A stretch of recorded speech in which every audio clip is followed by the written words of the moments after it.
Well, not just that, but the blatant lies that CNN was telling about it.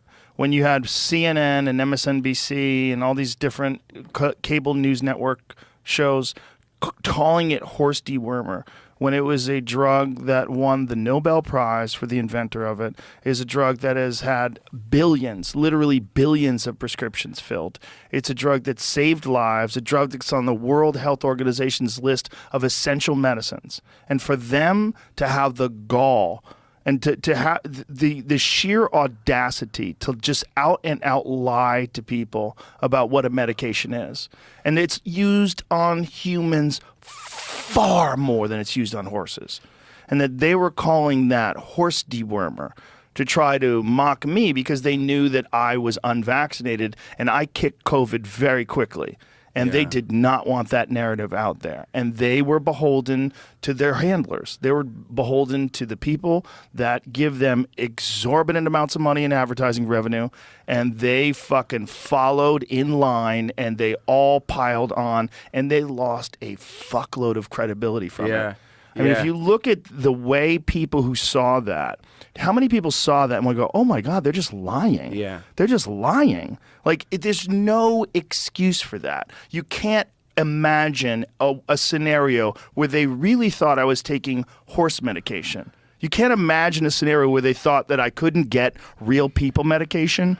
You can't imagine it. I'm not poor. I'm not without resources. I'm not confused. I'm not without the recommendations of actual physicians.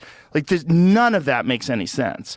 The idea that they could go on television and say, oh, this conspiracy theorist is taking horse dewormer. And that was the narrative, not, hey, how'd that guy get better so quick? Yeah. How is it 3 days after he got COVID, we shut the whole country down for this thing, and he looks fine? And then they changed my filter and turned me yellow on television. Like, they took the original video of me and ran it through a filter to make me look horrible. It's really, they did some wild shit. But that wild shit that they did cost them their credibility. I just don't think they understood the landscape when they were doing that. I don't think they do at all. I think they took an extreme editorial perspective without realizing that's what they were doing. And I think that the entire mainstream culture has actually found itself on a kind of a peninsula, that where there is insignificant variety, in my view, between the two parties, which is why they're so willing to remain engaged in cultural war discourse and the conventional hot button topics in this country in particular around the pro-life, pro-choice and guns arguments. They're willing to remain in that territory because financially and economically they are ultimately aligned, that the most powerful interests in America are happy with either outcome.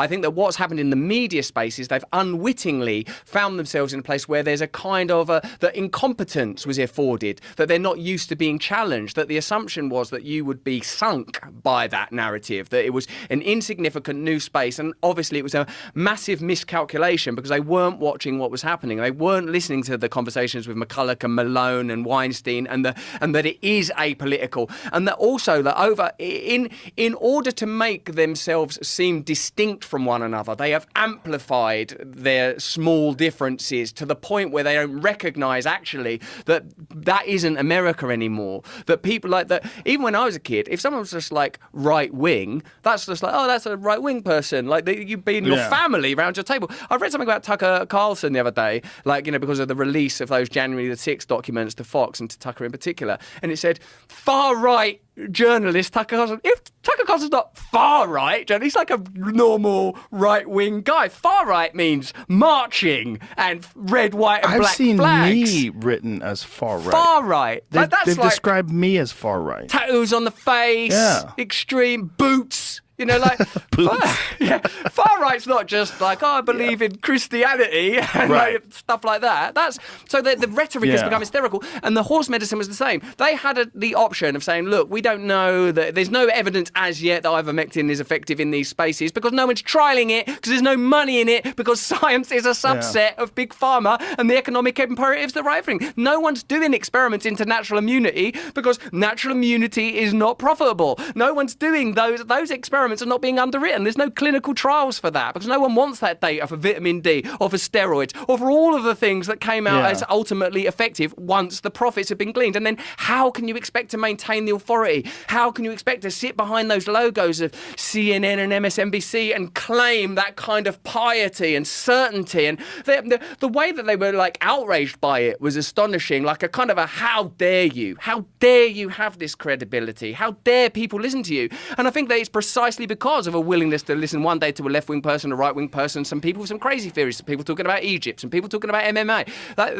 That's how people are now. People don't want that kind of centralized authority. It's over because of the way that technology has afforded people access to a variety of news sources, and a counter-narrative for any story can emerge almost at the same speed as a narrative. So now the price of authority is legitimacy. Authority has to be legit. And you can't, like, the same way as they did that horsewormer stuff with you. Like, if you watch Biden in Poland, he said, like, this speech is along the lines of, Putin thought that Ukraine would roll over. Putin didn't know how brave Ukrainian people are. He is a tyrant. And of course Ukrainian people are brave. Of course it's disgusting that there's suffering under this military invasion. But there's, like, I could handle it, I think, if the president went, listen, we were involved in that coup in 2014. The kind of, even the sort of people that are, the diplomats that are involved in this are the same diplomats that are involved in stuff like Iraq and Afghanistan. BlackRock are going to profit subsequently from the rebuild of Ukraine. Russia have got their agenda. We've got our agenda. We believe our agenda is more in line with what most American citizens will benefit. But they can't actually say that because it isn't true, because that what they want is a unipolar hegemonic world, in the same way that CNN don't even consider that what they're saying is dangerous and harmful. And now we're at a point where it's sort of that their approach to it may have been counterproductive in the most basic medical ways, and they weren't able to have that conversation because of financial imperatives and because they're basically owned. Well, they're a propaganda network. Yeah. I mean, that's really all they are. They're just a propaganda network. And I used to think they were the news, and I think at one point in time they were the news. And I think somewhere along the line, when pharmaceutical drug companies started spending so much money, I mean, you've seen all those clips, brought to you by Pfizer, Anderson Cooper, brought to you by Pfizer.